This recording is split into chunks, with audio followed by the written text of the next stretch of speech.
You had something to A add? very important writer with whom I studied was John Hawkes, who wrote The Cannibal and Beetle Leg and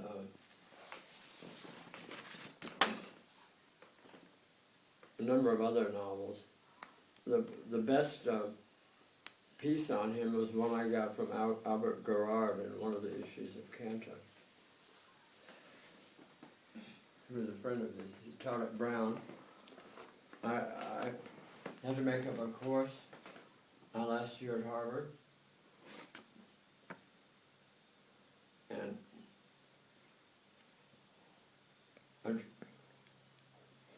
Bernard Malamud had come to teach. The course was totally full up.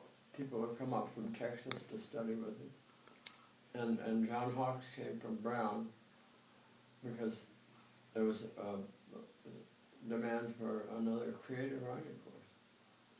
He was in Cambridge for a number of years. David Fearing, we call him Jack Hawkes.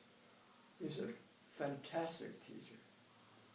Cannibal, some of his novels were some of the best novels written in the 20th century.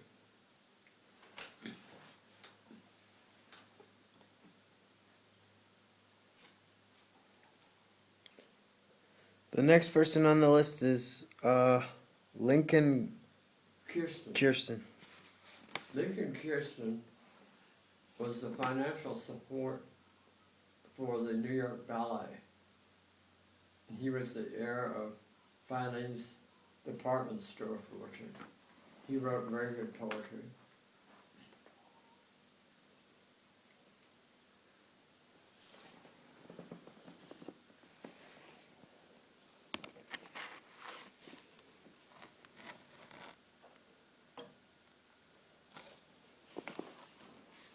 And the next person on the list is Theodore Roeth, and I can't read the rest. It looks like R-E. R-O-E. Rethke. Rithke. No, that's not how you say it. Rethke. He's a terrific poet. Do you have anything to say about him? No. Why is he on the list? Just because he taught at Harvard? Or? No, he was a terrific poet. He was I don't know whether he went to Harvard or he taught there or what, but he was in Cambridge for a certain period of time. He's an important poet. Next person on the list is David McFord or McCord or McLord or no, David McCord. Well, how do you MC capital C-O-R-D. Yeah, but there's a huge letter between the C and the O. Don't worry about it. Are you sure it's not McLord? No, it's McCord. David McCord, I know it. Oh, so it's a capital C. Yeah. So M little C big C O-R-D. He wrote light poetry. He was a very facile poet, wonderful man, and for occasions, I mean, he was terrific. Occasional. A light poet.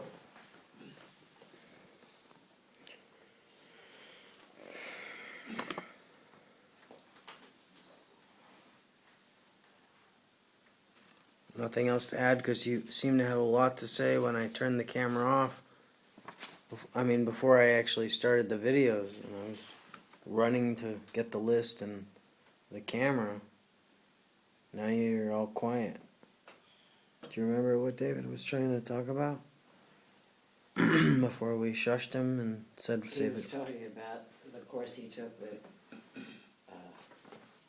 John Hawkes. John Hawkes, from whom he felt he learned a lot. Was Okay. that the course that Rosanna was in? No. No.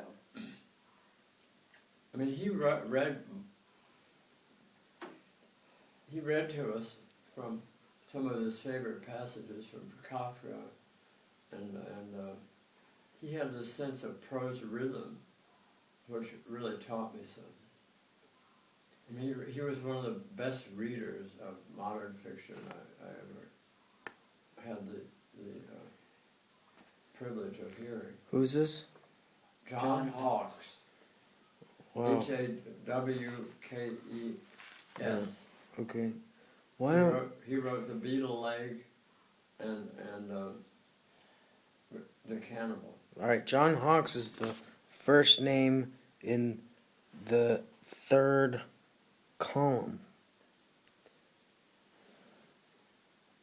and the second name in the third column is Archibald McLeish. Who's that? He gave the most important creative writing course at Harvard, and everybody competed to get into it. You had to write a novella-length manuscript when you studied. Pat, could you not do that right now? What else about Archibald McLeish Well, can you tell He me? wrote a bestseller during my time at Harvard called J.B. It was really referred to Job. It was about a rich, successful entrepreneur, and made him very famous in America. But he was often in Paris, a part of the crowd like Robert McAlmon and Kay Boyle, and when Hemingway and Fitzgerald were there, and Hart Crane. He was a poet, a pretty good poet too. But he was in Cambridge. Important. What One were of the his, important what were writers. his dates? What? What were his dates? I don't have his name. The next one is Monroe Angle. Monroe Angle was one of my teachers. He wrote a book called Fish. He's a very good friend of Saul Bellows.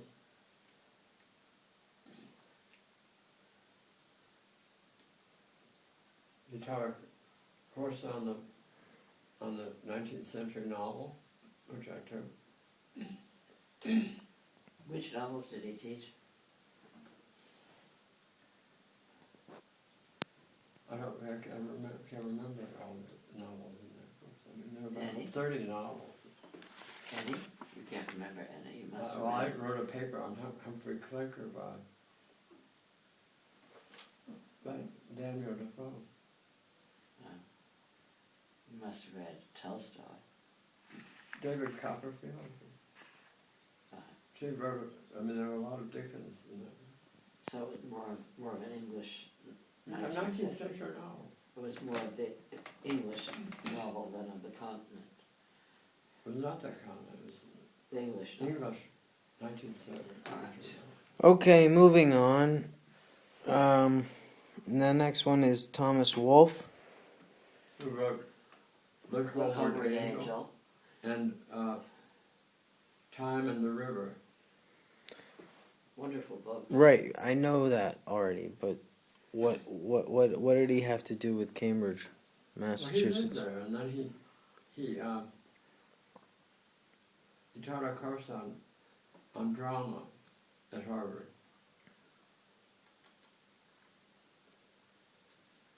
And I think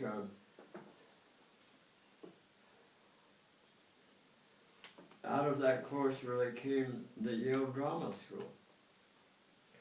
That's interesting.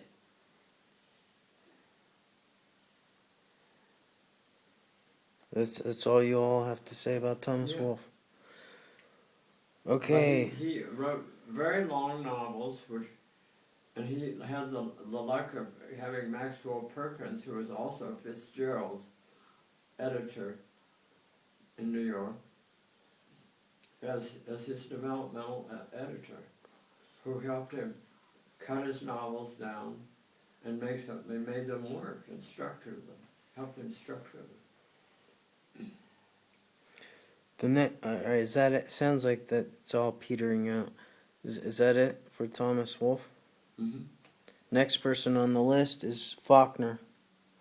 Faulkner lived in Cambridge for a couple of years, and it's out of his experience in Cambridge that he had his one of his best characters in all of his fiction, in The Sound and the Fury, Quentin Compson, who committed suicide by jumping into the Charles River off the Wicks Bridge. There's a plaque there to commemorate this event. And Event in fiction, it should be said. what? An event in fiction, it should be said. Yeah, it's a fictional event.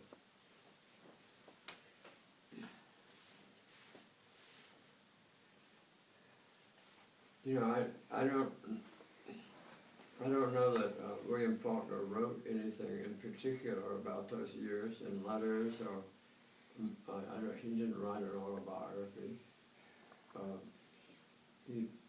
He also, as did Fitzgerald, he spent a time in Hollywood as a screenwriter in Los Angeles.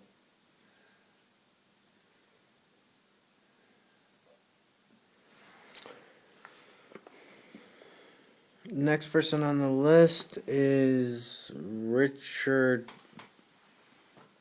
Marius. Came from Knoxville, Tennessee.